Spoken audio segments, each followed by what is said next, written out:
Nama saya Agus Budi Setiawan ya, saya asli Jember dan kegiatan saya sehari-hari ya di bidang seni lukis.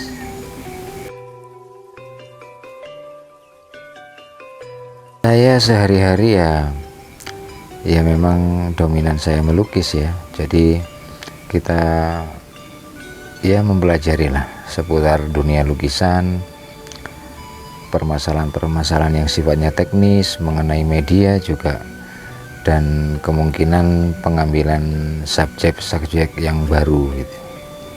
Tema alam itu memang saya rasa cukup menarik ya, jadi tema alam itu sifatnya juga memberikan hiburan kepada pemirsa, yang mana salah satu fungsi seni itu adalah memberikan hiburan buat pemirsa. Orang lebih mudah dihibur dengan pemandangan-pemandangan tentang alam. Saya sebenarnya banyak sekali objek atau subjek yang saya lukis ya, di samping bertemakan tentang alam, tema-tema arsitektural, kemudian tema dunia transportasi seperti kereta api, mobil, dan juga figur juga, jadi tidak terbatas, lebih beragam. Saya menggunakan media di samping menggunakan cat air atau watercolor ya, kemudian cat minyak, kemudian cat akrilik juga, seperti itu.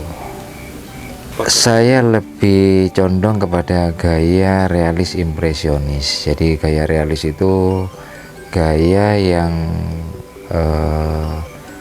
menunjukkan objek itu realitanya seperti apa ya, seperti itu. Jadi hampir ada persamaan dengan fotografis lah ya, seperti itu. Nah, impresionis sendiri itu adalah gaya yang hanya mengutamakan kesan-kesan atau kilasan-kilasan. Jadi impresi yang didapat dari sebuah benda yang dilukis. Jadi mengenai masalah detail ataupun kadang kemiripan dengan subjek atau objek itu sudah sedikit dihindarkan. Nah, kita menggabungkan di antara dua gaya tersebut gitu, seperti itu. Kesulitan selalu ada ya, tapi ya karena kita sudah mempelajari ya permasalahan teknis dan non teknis di bidang seni lukis, biasanya itu kesulitan kalau kita melukis yang bertemakan alam itu faktor cuaca. Jadi ketika kita melukis langsung di lokasi ya, itu kendala kita mungkin berubahnya pencahayaan atau lighting ya, kemudian cuaca seperti kita pengennya merekam atau mengabadikan cuaca yang cerah, tapi karena kita pas melukisnya di musim penghujan tiba-tiba hujan. Nah, seperti itu, moodnya sudah beda. Nah, seperti itu, mood antara cuaca yang cerah dengan cuaca mendung, moody, gloomy ya, itu kan beda. Seperti itu. Nah, kita melukis itu kan juga menyampaikan pesan. Jadi kita melihat subjek itu sebenarnya apa yang kita rasakan terhadap subjek itu. Nah, itu yang kita ingin transfer kepada media yang hanya dua dimensi itu. Nah, itu yang kita sampaikan ke pemirsa.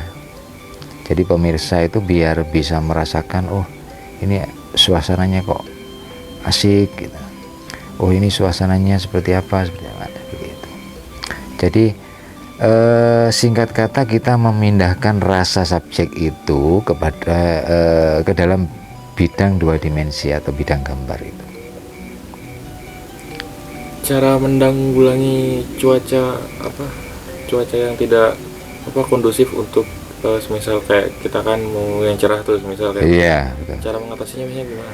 Ya kita awalnya itu survei lokasi, kemudian ya istilahnya apa ya, observasi tempat.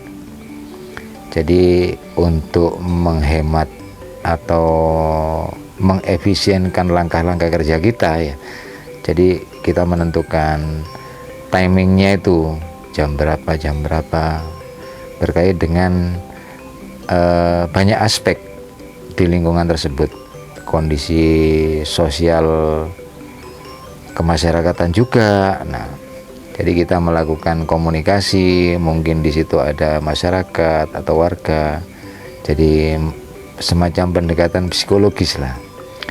Jadi setelah itu nanti kita observasi tentang alamnya itu sendiri, kita ngambilnya dari sudut mana yang paling ideal. Jadi tidak jarang pula kita waktu observasi terhadap objek atau subjek itu kita membuat sketsa beberapa sketsa, nanti kita tentukan. Jadi di situ kita bisa mempelajari komposisi yang paling menarik, kemudian sudut pandang yang paling menarik, kemudian juga bentuk-bentuk organik yang menarik-menarik. Nah, seperti itu. Karena ya memang unsur-unsur seni itu kan tak lepas dari titik, garis, bidang, bentuk, dan tekstur. Seperti itu. Relatif sebetulnya. Jadi kalau kita misalnya sebagai pemula ya kita pakai medium atau media yang biasa-biasa. Tapi nanti seiring dengan pengalaman kita, nanti kita akan ada tuntutan untuk menggunakan tools yang lebih lebih memenuhi sesuai kemauan kita lah gitu. Misalnya seperti kuas ya, kuas itu kan mungkin masyarakat awam kan melihatnya kan sepele. Di kuas itu saja nanti misalnya kita melukis dengan cat air ya, medium cat air atau watercolor ya, kuas itu ada beberapa tolok ukur kekakuannya, kemudian daya serap kuas terhadap media. Karena cat air berarti bagaimana kuas itu menyerap air dan pigmen warnanya, kemudian sebarannya. Jadi kuas ada yang ujungnya bisa meruncing, nah itu. Dan itu juga macam-macam, ada yang menggunakan bulu alami, ada yang menggunakan sintetis. Seperti itu. Ya itu tadi, artinya seiring dengan peningkatan pengalaman seorang pelukis ya, jadi tuntutan akan kualitas material yang tinggi itu akan berguna ketika dia melakukan proses pekerjaannya itu. Jadi kuas yang punya saya ya itu ada yang satu kuas itu harganya 300, ada yang kalau yang bulu alami itu ya ada yang 200 lebih, seperti itu. Ada juga kuas yang kita menggunakan kuas yang hanya harganya 20 ribuan seperti itu.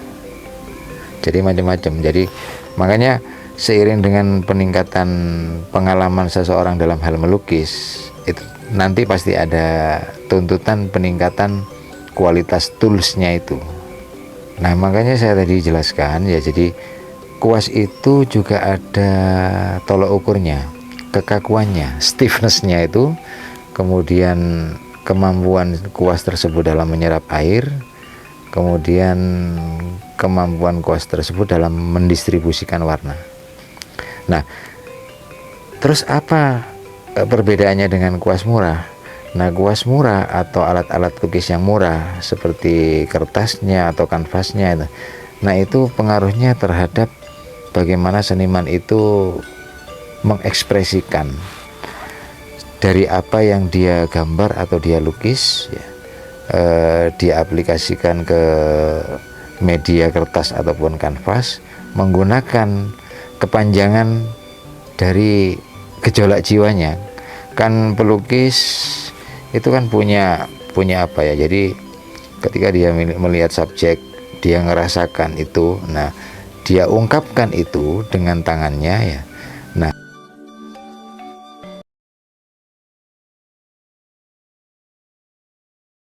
Oke.